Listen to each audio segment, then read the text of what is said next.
the coffee and scone anymore. Like after you've done that 20 times, what's growing? For that one's just like, okay, well, that's handled, and then I can focus on thinking. Okay, so that doesn't have any real significance there. Because it's SI. Because at this point, I feel like it's like now that is your thing. It wasn't your thing before. Yeah. But now it is, and I don't think it's going to change in the near future.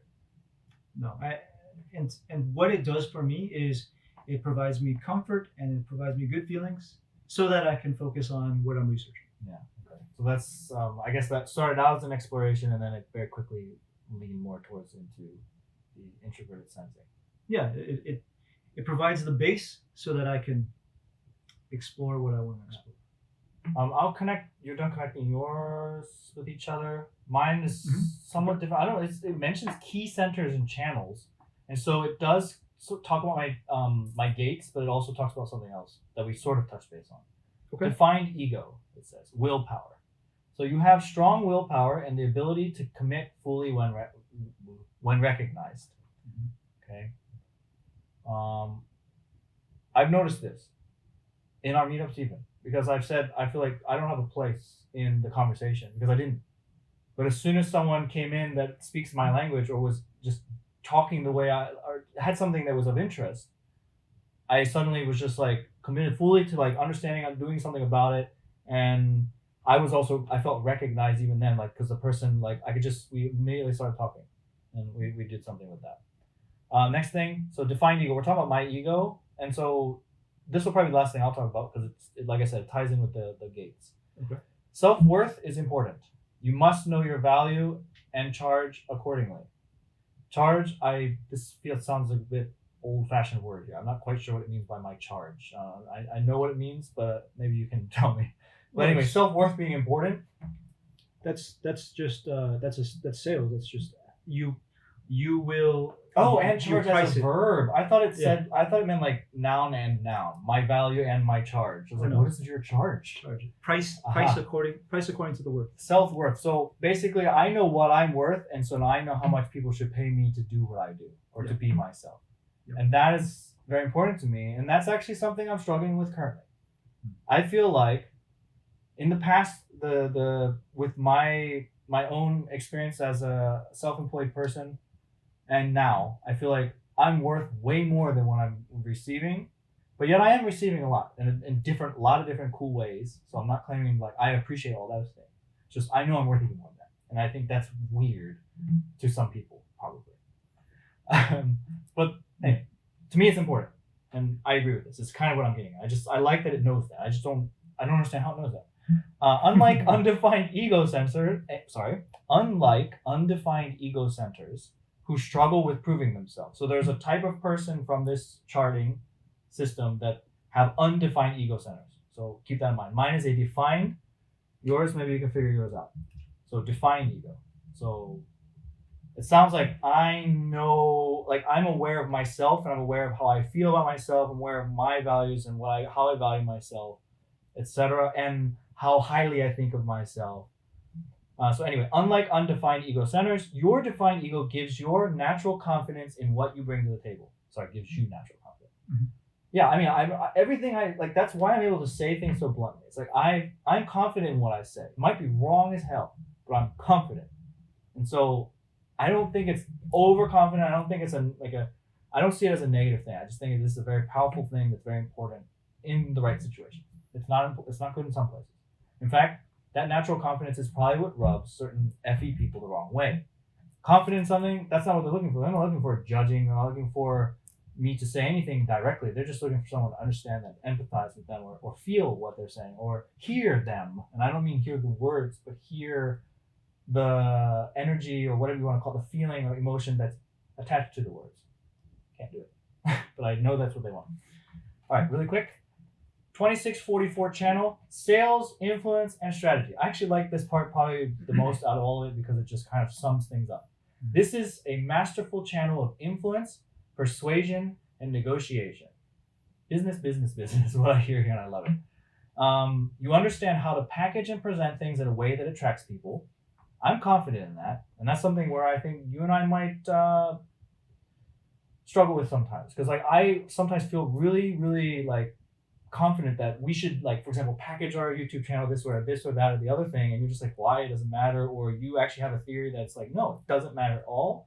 And there's just something in me that says, I feel like I know better. But anyway, trust is key. When you're aligned, people trust your message. Again, I say a lot of things, people just like, they discount it because it's not for them. But when they know that it's for them, they trust me, and that's good. That's comfortable for them, and it's good for me. You're great at refining and You're great at refining and repurposing existing systems, making them more efficient. That's the destroying you were talking about, even if it's the way someone speaks or the way something functions. I look like a pessimist. Maybe it is pessimism, but I will go into any room. You can put me in any room. I will walk through any door, and I will immediately tell you everything that's wrong with it. That comes off very poorly to people. And I don't know how to package that any differently than to say, that's what I'm here for. I don't have to open my mouth. I think that's probably where it would be helpful sometimes. But when someone wants me to tell them what's wrong with something, I'm there. I can tell you what's right with it, but that doesn't matter. That's the whole point. Improving something, the word improve means to take something that has good parts, sure, or maybe none, but you're looking for the bad parts so that you can fix them. That's the whole bloody point. That being said, if you have any comments on that, awesome. Otherwise, let's hear. Well, what I hear in that last part is, what comes right up is waiting for the invitation. So I wonder if that is the deciding factor. Yeah, I mean, it's saying here you're great at doing this. It doesn't say that I should do it or it'll ever be something that I need to do. It's saying I'm good at refining, repurposing an existing system. But waiting for the invitation is certainly makes sense. I was looking to see if I defined or undefined ego. I believe I'm undefined. It looks like I'm undefined. So it's so undefined that it doesn't even have an answer for you. Yeah, well, we can speculate on what an undefined ego is. It's probably someone who doesn't think that self-worth is important. So you're not like evaluating yourself and being like, you know what? People should treat me this way because I'm this A, B, C, D, F, G. You're just like, I am who I am. Even that doesn't matter, I think, to you. Or sorry, not to you. We're not saying you're undefined. I have a feeling you're an undefined ego. What do you think? What is your first instinct? I would agree. Yeah. Now what mine mentions willpower with defined ego. I don't know if all defined egos are like that, but it says strong willpower, sure, and then ability to commit fully when recognized. Do you feel like you're someone who can commit fully to anything, or do you do that?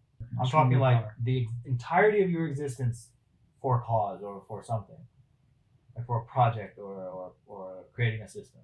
I will say there's certain things that I feel very certain is right or wrong, but I'm going to say that mostly when I feel very certain when something is wrong. Yeah, but I don't think that's really what we're getting at here. I'm talking like commit fully, like into one thing. Oh no, for example. No. Yeah. So no. That's if I were to just kind of reverse everything here for defined ego, I feel like that would be undefined. Yeah. It even says here, unlike undefined ego centers who struggle with proving themselves. Yeah. So how about proving yourself? That doesn't matter to me at all. Right. So I'm trying to think of an example, but I don't even know like an example for when I'm proving myself. I guess if someone doesn't believe in me, especially if it's something that I'm trying to like tell them like, hey, this is the thing, this is right, I will keep going at it. I'll keep trying and trying again to get them to understand me. Okay. Yeah. Obviously, I have to know when not to do that and when to keep doing it. Sure, but I mean, if it's like someone's like, Derek, this is what we need to do, and I'm like, okay, this is how you should do it. Nah, I don't think so. Then I'll just keep trying to like explain again and again different ways, like or better, this is the right way to do it. So that's me proving myself, I think. I would actually just like give our opinions here at this point. Yeah, that sounds good. And I also I strongly feel that, or I think it's likely that I'm an undefined ego, and so that's probably a good way that we interact well. Opinions. Let me. I think my gates align quite well with how I conduct myself, and this is once again a thing that a lens that shines a light on something that I didn't think was that important. Specifically, what I'm thinking about is Gate 37, the family, harmony, community, emotional bonds. I always viewed myself as a disconnected person who really wanted to live like a hermit life, you know. But I am starting to realize that this is a part of me and an important part of me. There is a part of me that speaks up when I see harmony is the answer to this issue that's happening. And I see almost that the experiments we're running right now is ultimately moving in the direction of harmony as well. So moving in the direction of harmony. So what, if I may ask, is the disharmony that is? I found myself speaking up often in life when I see two people are not willing to understand one another, and they have stopped listening to each other. And if they understood one another, this misunderstanding would be cleared up. They're arguing and they're talking about two different things, for example. Okay, so I see three options here. Well, that means three scenarios. You have two people, so 2 zeros, and then you have 1 0 and 1 1. 1 0 is one person's listening and understanding that, but you still have one person who's just not. How do you see that? Do you see that being enough to get to even convert the 1 to a 0 or a 0 to a 1, or do you see that working? Or do you think it requires a 1-1 situation? Two people understanding each other completely in order to create that harmony. Many times what I have seen needs to happen first is I have a conversation with one person to help them understand what they're doing is not going to work. That's generally what I have seen. Specifically for that person, how they react is a very emotional, like kind of tantrum. And I'm like, do you realize that, I have that conversation. Do you realize that you are reacting emotionally in this situation? And what purpose do you see in doing that? I can see that creating problems for certain people. Yep. Yeah. Okay, that wasn't exactly what I was asking, but so that does create a sub question. Nope, I lost it. But my question was more just like remove yourself from the equation. Do you see? So I'm talking about like you have two people who aren't working out well. You have one person who's listening, one's still not listening to the other person or understanding the other person. Or does it? So what I'm saying is like my goal is harmony. So my idea, what is harmony? I guess it would require both people. Like, is that what harmony is? Is like both parties being able to listen and understand each other. Or is it possible to create harmony with a splash of disharmony? Or does it require an entire like paint bucket? Like, and when you paint on Microsoft Paint or something, like you need to have the whole thing the same color in order for it to work. I see a theme in like all the experiments that I run in my life, and so specifically this conflict between these two people, right? That I felt I wanted to resolve somehow was, yes, they had to, or the solution I saw was if they could understand each other and they could speak each other's languages, then this misunderstanding would be resolved. That's true about all misunderstandings, I would imagine. Yes. However, I think people do not realize that they are in a misunderstanding. Oh. They feel that the solution is to if you just agreed with me, then we would be fine. Yeah. That kind of thing? That kind of thing. Right. And so I worked towards that. So we are talking about specific two people. I was just like hypothetical. Yeah. Okay. And so were you successful in like how did that pan out? Or did it not? It didn't. Okay. It didn't. But I worked with the one person I could, and since we had an existing relationship of trust, I talked through certain ways he could see the situation to help him better understand, because what he was doing before was a sort of stalling and like this is the end of the line kind of negotiation tactic, which I felt was not going to lead anywhere good. End of the line, as in whatever that relationship was between the two people would just be broken.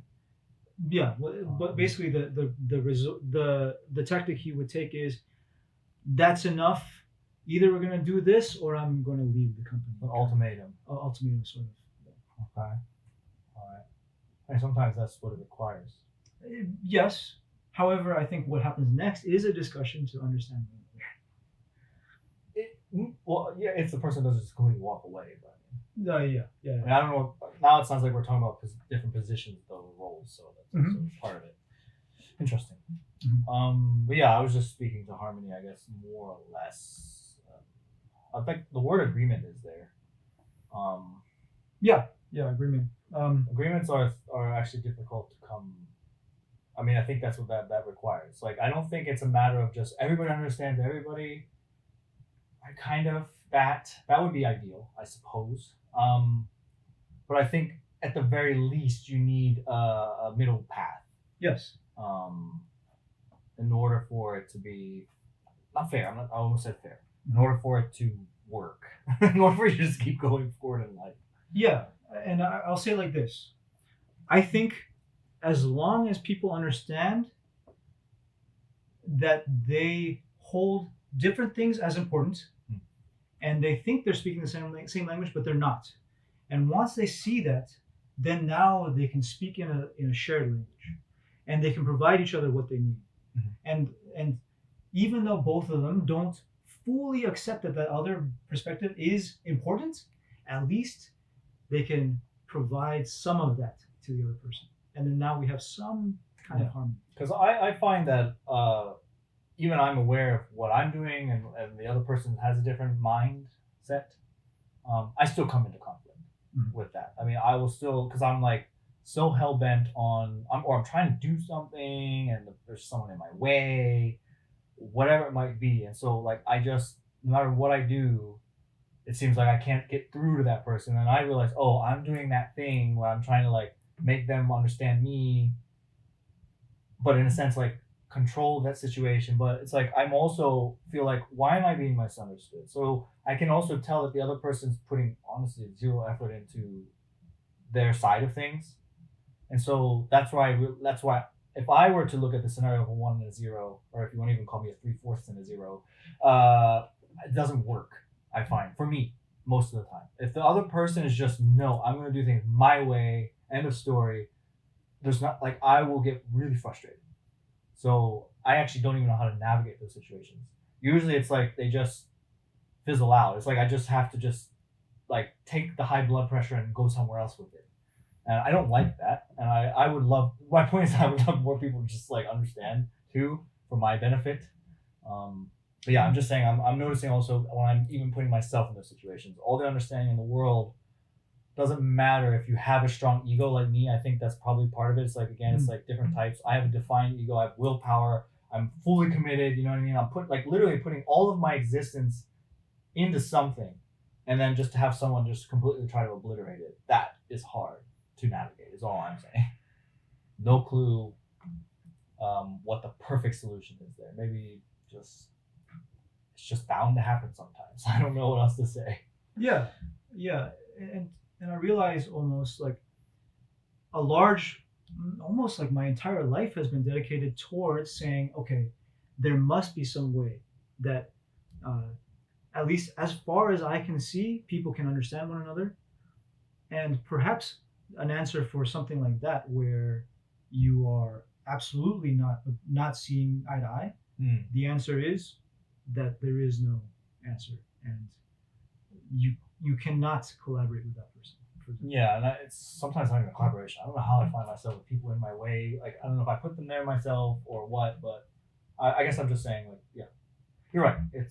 That is usually the conclusion. It's just like there's nothing I can do right now. In fact, that's when I just sometimes have to just not do, like, I just have to stop. I just have to just take it's not a break. I mean, just a hiatus in what I'm trying to do. It's like there's nothing I can do, but I can't force nature. So I just give up. Oh, but I didn't give any conclusion here.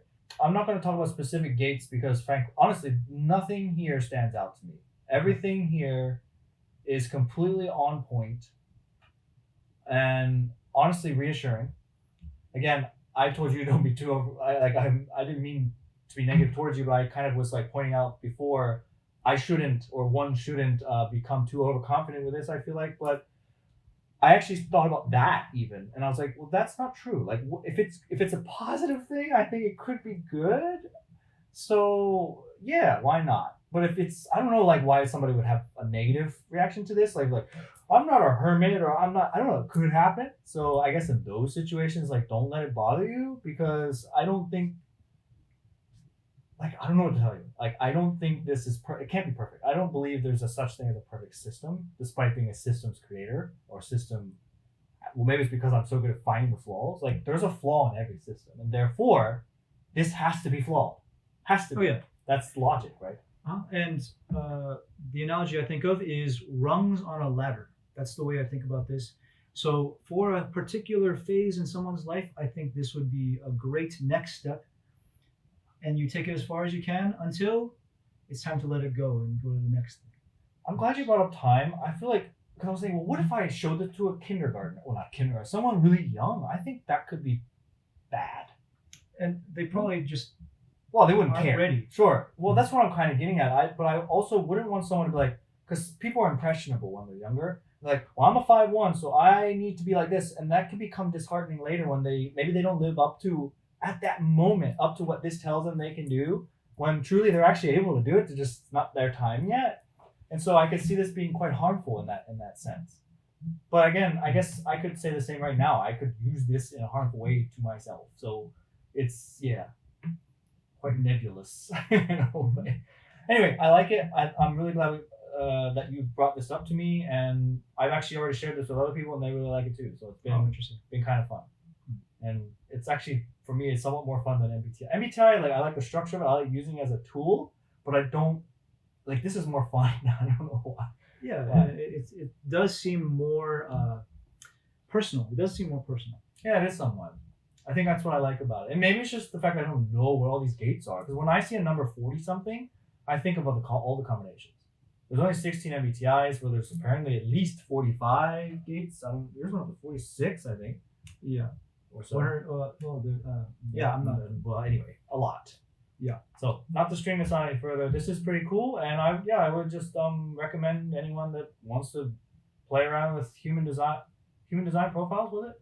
Yep. Yeah, human design profiles. Check it out and let us know what you find out and if you agree with it.